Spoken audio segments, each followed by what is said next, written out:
Hello and welcome. Today, we're diving deep into a concept that might just change how you see everything. We're talking about the power to shape your own reality, all through the incredible teachings of Neville Goddard. So let's get right into it. I mean, really think about that for a second. The idea that there's a force inside you, right now, that's powerful enough to literally turn your dreams into your life. This isn't just some fantasy. It's the core idea we're going to unpack together. So here's our game plan. First, we'll talk about a power we all had as kids. Then, we'll meet our guide, Neville Goddard. We'll get into why this is so much more than wishful thinking. After that, I'll give you a practical blueprint you can actually use. And finally, we'll tackle how to handle those pesky doubts that always pop up.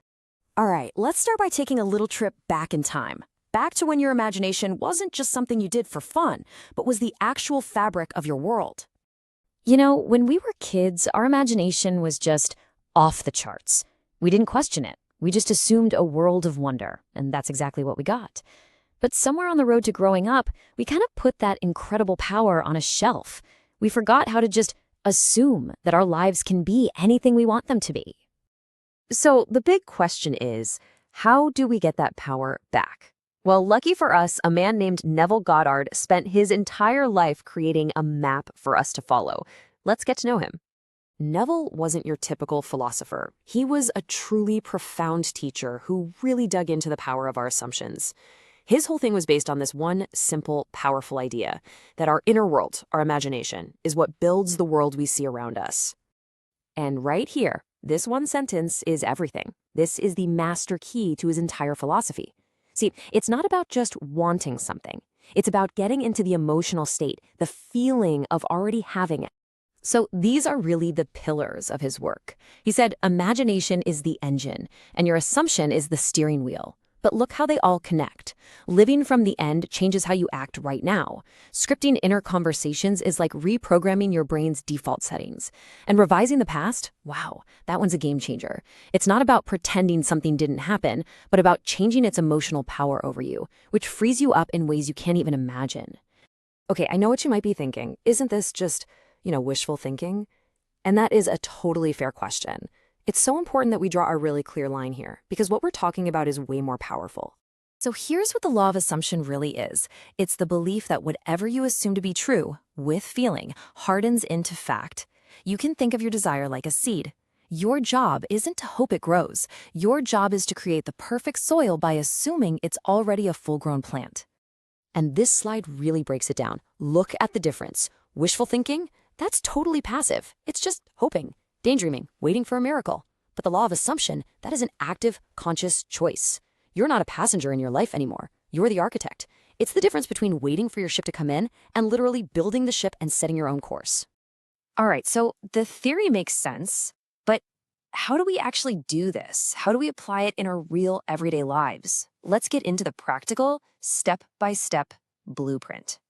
Okay, first things first. Every amazing building needs a rock-solid foundation. And for this process, that foundation is getting crystal clear on what you want. You have to define it. I mean, you can't assume a new reality if you're fuzzy about what it looks like, right?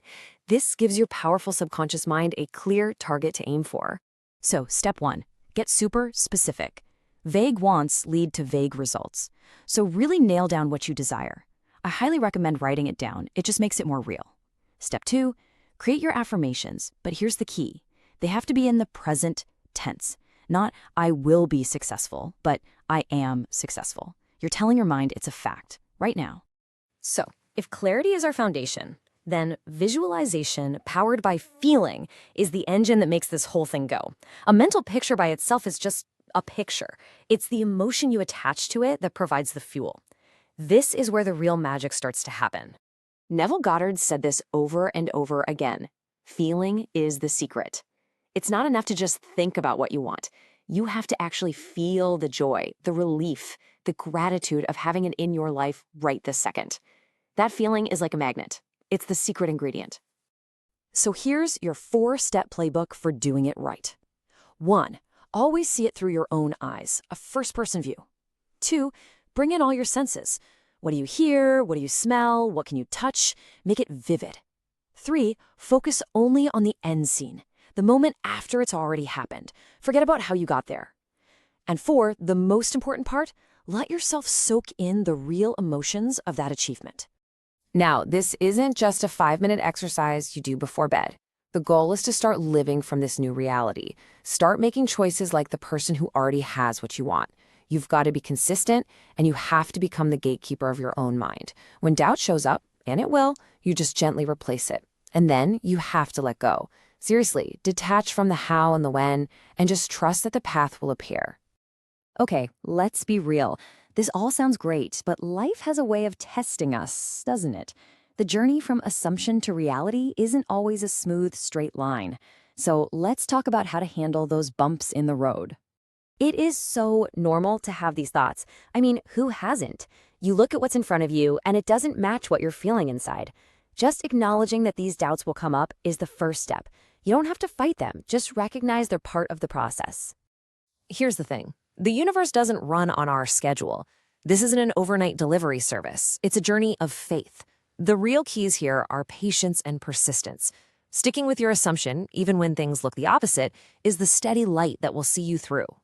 When you really boil it all down, this is the gift of Neville Goddard's teachings. It's the profound shift from seeing yourself as a character in a story that's already written to realizing that you are holding the pen. You are the author. So, as we wrap things up here, the spotlight turns from me to you. You have the principles. You have the blueprint. The only real question left is the one you see right here. What new reality are you going to start